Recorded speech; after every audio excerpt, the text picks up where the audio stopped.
Is there a formula to make love last? Because I know it's a bit annoying and trendy when people want to simplify everything. Like, oh, give me the 3 tips to have a happy marriage. If it was three, everybody would be happy. So, but is there like a monumental thing, such a crucial thing to make love last? I'm asking the same question because I'm in a new marriage. You know, I've never been married before. I'm learning all the time. I don't profess to be an expert in marriage. You know, I've spent a lot of time studying relationships and trying to understand what makes some relationships work and others not. But I'm learning, and I'm looking to people wiser than me and who have got more reps than me for these kinds of questions. But when I see people genuinely being a team together, that to me is always like the sign. Is are they really a team? When we're having an argument, like, are we competing with each other? Or ultimately, are we both looking at the problem together? Whether the problem comes from me or comes from you, are we looking at the problem together and going, the problem is the enemy. You're not the enemy. We're a team. I think if you can be a genuine team with your partner, which can mean also looking at what makes them happy. Like what are their needs? What makes them a happy person? Because if I've got your back, if I'm worried about what you need to be happy and you're worried about what I need to be happy, then we can both relax because we're both covered. I think people get selfish in relationships and they get competitive when they don't really believe. If I don't really believe you've got me, then I have to get myself. And now it becomes about me. If I really feel like, if I express something that's really important to me, either now or something in the future, and you really listen to me and you're like, if this is really what you want, like, let's figure out a way. Like, I'm here, if that's your dream, let's figure this out. And the same the other way around, then you breathe a sigh of relief. Because you're I love that you use the word team. Yeah. And that's what's always funny, you know, I see couples compete, like it's an ego battle, right? And I think, I don't believe ego and pride so much has a place in a healthy relationship because it's like a cancer. And in my last relationship, I remember whenever I used to argue, or we argue, I would say something like, I would put out my hand at times, which can be, probably somebody wants to punch you at that point, but I would say something so similar to what you said. I'm like, I'm not fighting you. If we love each other or we like each other, we want to continue this, it's not, the problem is there. Can we, instead of do this fight, can we both look here? So when you do that, it's a sign of we're one, by the way. With us against. And I love how you also put it, so. I always think in, I think sometimes it can help to think in baby steps or inches. Like, what's the inch that I can go that, you know, because it's really hard in the heat of an argument, in the heat of like a disagreement, it's really hard to go, hey, I'm sorry, I love you. I'm like, it's really hard. But what's the inch that you could do? Like, me and my wife, like, sometimes we'll be sat next to each other and we just had an argument, and it's like one of us will feel like the little finger of the other one, like just touch a hand. Hello. Yeah, it's like just this. And it's like the other person, it's like just a tiny, tiny olive branch. And the other person's like feeling mad and they're in their active state, but maybe they feel like, okay, you just made it possible for me to like put my whole hand on your hand, even though we're mad at each other. And like, by these inches, it's like you're each giving someone the permission to, you come an inch, I come an inch. And I've watched that, I've experienced that dissolve problems and arguments that in previous times in my life took days. But I have a counter. Let's say the guy or the girl does the pinky move, right? And they actually, that's their mini 1-inch olive branch. Yeah. And it took a lot from them because we've been in those heated moments and you're like, okay, whatever, I'm going to like try. So you do that little gesture of putting your hand on her hand or whatever. What if she pushes your hand away? So now the olive branch that took so much of you to do just got shunned. Now instead of it mitigating the situation or diluting it, it just erupted because you're like, oh wow. So now your ego's so hurt because you went beyond your usual self. So firstly, congratulate yourself on being the kind of person that is big enough, even in those moments, to let your guard down or to put ego aside and to extend that olive branch. Because if you can celebrate that value in yourself as a very beautiful thing, then you'll appreciate your identity as someone who is bigger than that. Because ego makes you smaller. Right? In those moments, ego makes you smaller. You tossed away my hand. Well, screw you. You know what? Like that now, you look bigger, but you're smaller. So celebrate the part of you that was big. And when someone, if that's their pattern, that you're the one who's actually reaching out and trying to move things in the right direction, and they just use that as a sign to make you work harder, because now that's going to be their game. Oh, you gave me leverage to reject you. Now I'm going to enjoy that game. Having that conversation with them where you say, look, there's something I've noticed. Like when we're in the heat of an argument or when something's going wrong, even when I'm mad at you, or even when I feel like maybe I'm the one in the right and you're in the wrong, I see our love, or I see us as being more important. So I reach out, but when I'm the one who's always doing it, when I'm the one who's always making that first move, that makes me really unhappy, because it feels like you're not, you don't show up in the same way as I do. And it's not about who's right or wrong. There's going to be times where you might be wrong, and I still am like, the relationship's more important, and vice versa. But it hurts me in those moments that I reach out and I don't feel you doing the same thing. Like, point out that pattern instead of allowing someone to drag you into the mud again. Or you tried to have a higher moment and then you allowed them to drag you right back into the mud. What's the biggest killer of relationships?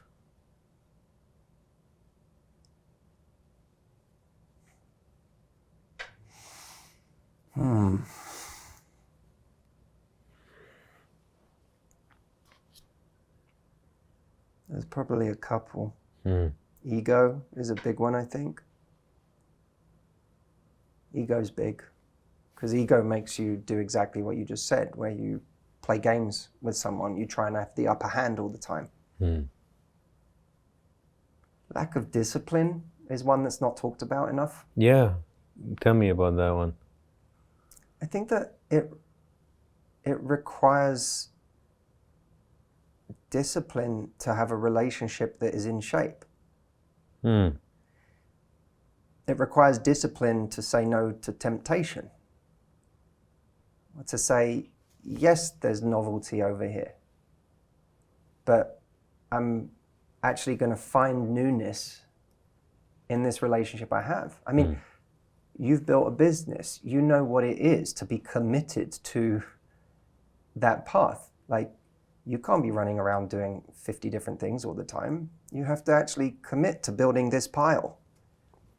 And there are plenty of people who are never successful in business because they never dedicate themselves to that one thing. They're constantly distracted by the novelty of a new idea. Someone just pitched me something and I'm like, oh, maybe I'll do that instead. And it requires, before I ever was committed for life to a relationship, sometimes I thought I wasn't good at commitment, because I'd look at my relationships and I'd be like, I can't seem to go all in. And then I started telling a story to myself about like, maybe I just have a problem with commitment. And I was like, but I've committed to this career path for years. I have really committed. I've said no to so much. I've said no to so much novelty. Like, I don't have a problem with commitment. I'm just not applying it in this direction. And I know that in my career, that took an extraordinary amount of discipline. And to go back to your point about why do we think it's going to be any different in our love life, I think one of the biggest mistakes we make is thinking that feeling is going to sustain us. And I think a lot of relationships fail because their feelings shift.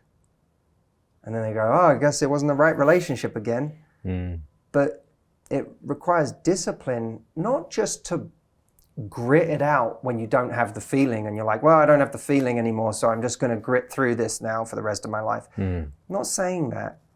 Sometimes I think when feelings come in waves, sometimes when you're on a low wave, you do have to do that. But sometimes the discipline is the discipline of finding the feeling again, the discipline of going, how do I, Proust said the journey of discovery lies not in seeking new landscapes, but seeing with new eyes. It takes discipline to say, I'm going to see my partner with new eyes instead of seeking a new landscape. That takes work. It takes creativity. So I think I don't hear discipline mentioned a lot when it comes to relationship advice, but I actually think it's at the heart of I love that. Great relationships. Why do men cheat? God. I think there are far greater authorities on this than me. I'm thinking of Esther Perel as one of them. She's great. She's written entire books on this subject. I always have her in my head saying, affairs happen, like love and desire are two things that exist in a relationship and need to be maintained for a relationship to be healthy. If there's love but no desire, that's going to be a challenge. I think she said once that affairs are what happen when desire breaks free of the relationship, which I think is a beautiful phrase. I think there are a number of reasons people cheat. They cheat because they have no impulse control. It's true for some people. Some people cheat because they feel trapped and they're unhappy and they don't see that they either don't see a way out or they're not courageous enough to actually end the relationship before doing the thing they want to do. Or because they want to have it both ways. So I want to pretend to have one set of principles over here, but also indulge over here. And as long as those two worlds, as long as this world doesn't ever find out about this one, I can continue to play the character that has these principles over here, but still enjoy this over here, which is, I always think it's a really interesting disconnect that people are able to live with. I'm not capable of living with that disconnect. It would destroy me. I'm such a guilt-prone person anyway. Anxiety is my default. So for me, I couldn't compartmentalize in that way. It would just ruin my life. But some people can. Some people can. And some people cheat out of insecurity. I need to feel that thing that makes me feel like I'm good enough, or I need to feel attractive, or I need to feel like I can still do this. Some people cheat because they have no character and no empathy, or they have a personality disorder. So a big spectrum. Yeah. Yeah, it's a lot of things. It's an interesting thing altogether. This one you answered about how you navigate when someone isn't giving you the same level of effort. You talked about how you address it. This is a good one. How do you know when to let go of a relationship? You know, we were talking about how you invest and you build and the grass is greener where you water it and. But when do you know, okay, no more watering? This is just not right. Yeah, well, you can't, we don't have, we don't have 1,000 lifetimes to run the experiment over and over again. So in a world where we're, you know, we only have a few years, you have to be careful where you spend those years and how you spend those years. And so clearly time is a problem, and we have to decide what's an amount of time that I can give to this relationship to find out whether it's right. And I heard someone once quote Christopher Hitchens, who said, in life you have to choose your regrets. Nice. And if you know that you're going to regret leaving this relationship now without a little more closure, fair enough. But there's going to be a time where the bigger regret is how long you stayed. So between those two is an amount of time you're willing to bet. But you can't bet your time in a passive way. You have to bet it in a very active way. And that means saying to yourself, okay, if I'm at the point where I'm considering leaving this relationship, I'm already some way there. So this is the moment where I might as well put it all on the table if I want true closure. And that means let me be honest with myself first about what I need for this relationship to work. What am I missing right now? Because a lot of relationships end, in some ways this is a bit tragic. A lot of relationships end because someone didn't have the guts to really say what they wanted. So they'd rather leave than really say, this is what I want, this is what I desire, this is what I need. And I think in some ways, I don't know that this is true all the time, but we owe it to our partner to be upfront about what it is we need. Like, if I'm gonna stay here, this is why, and you don't have to frame it like that, but you do have to be upfront about what's making it hard. But you also in that time have to give on a level that gives that person the best possible chance at giving you what you need. You can't sit back passively in the relationship and be a bad version of yourself who's frustrated that they're not giving you what you need and go, I'll just give it another 6 months. Because nothing will change. But if you say, right, I am gonna go all in on this for the next 6 months, or 3, or whatever it is you want to bet. I'm going to really be the best version of myself. I'm going to show up for this person in a way I'm really proud of.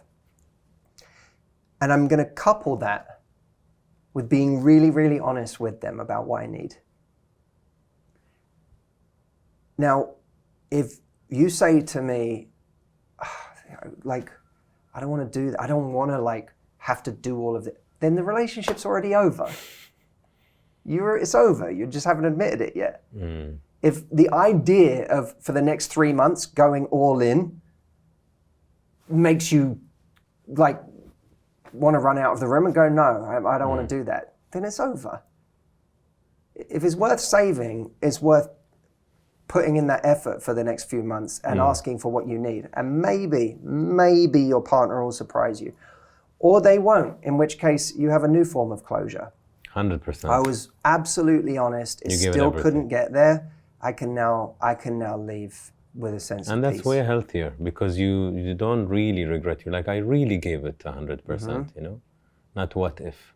What if is dangerous. Thank you so much for watching the video as always. If you're finishing this video with more questions, which is often the case, you know, you may be thinking of a very specific scenario that you're in right now that you really feel like you want me to weigh in on. I have a way that you can do that right now, literally, where you can get my answer in the next 60 seconds. Go over to askmh.com, because we have a brand new tool called Matthew AI, where you can speak your question and you can take as long as you want and give as many details and as much context as you want, and you will hear my voice answering your question. It is extraordinary how sophisticated this is. It's trained on 17 years of my content, so you're not just getting any answer, you're getting my answer to your specific challenge. If you're in pain, especially right now, I promise you that by the end of your conversation with Matthew AI, you are gonna feel a lot better than you do right now. So go to askmh.com and you can try it out. You can try it out for free, by the way, so there's no cost just to trying it. And let me know how you get on. I'll see you in the next video. Be well and love life.